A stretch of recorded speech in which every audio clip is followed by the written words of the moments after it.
বারবার আপনি পরাজিত হবেন যদি আপনার মধ্যে এই 5টি দোষ থেকে থাকে। হ্যালো এভরিওয়ান, আসসালামু আলাইকুম। কেমন আছেন সবাই? আলহামদুলিল্লাহ, আমি ভালো আছি। 1 নম্বর হচ্ছে আত্মবিশ্বাস হারানো। মানুষের আত্মবিশ্বাস এমন একটা ব্যাপার যা তার কাজকে অর্ধেক এগিয়ে নিয়ে যায়। যাদের নিজের প্রতি কোনো আত্মবিশ্বাস নেই তারা কোনো কাজেই সফল হতে পারে না।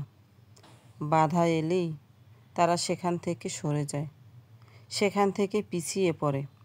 দ্বিতীয় হচ্ছে অলসতা এবং সময় নষ্ট করা। অলসতায় একমাত্র তারাই দিন যাপন করে যারা সময়ের মূল্য বোঝে না বা সময়ের গুরুত্ব দেয় না। চলে যাওয়া এই মুহূর্তটা আর যে ফিরে পাবো না, যার মধ্যে এই উপলব্ধি না জন্মাবে, কিভাবে সময়ের মূল্য দেবে সে, কিভাবে কাজে আগ্রহী হবে সে। তৃতীয় হচ্ছে নেতিবাচক চিন্তা এবং হিংসা করা। অন্যের সাফল্যে যারা ঈর্ষান্বিত হয় তারা নিজের এবং অপরের উভয়ের প্রতি নেতিবাচক চিন্তা পোষণ করে, যা তাদের মস্তিষ্ককে দুর্বল করে দেয়। ফলে মস্তিষ্ক ধীরে ধীরে সুস্থ চিন্তা, ভালো চিন্তা করার ক্ষমতা হারিয়ে ফেলে। চতুর্থ হচ্ছে দায়িত্ব এড়িয়ে চলা।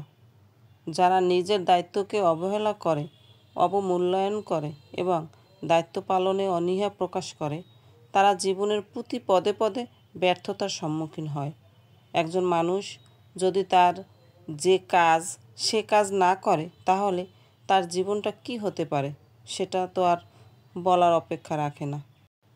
পঞ্চম এবং শেষ হচ্ছে ব্যর্থতার ভয়ে যারা কাজ না করে, যদি ব্যর্থ হই এই ভেবে চিন্তা করে সব কাজ থেকে নিজেকে গুটিয়ে নেয়, তারা কোনো কাজই করতে পারে না।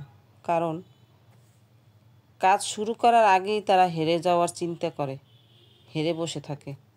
তাহলে তাদের জীবনে কিভাবে বিজয় আসবে? আগেই যদি হেরে যাই, পারবো কি পারবো না, এই মনোভাব থেকে দূরে থাকুন। চেষ্টা করুন। চেষ্টা আর পরিশ্রম একসাথে করতে পারলে সফলতা নিশ্চিত।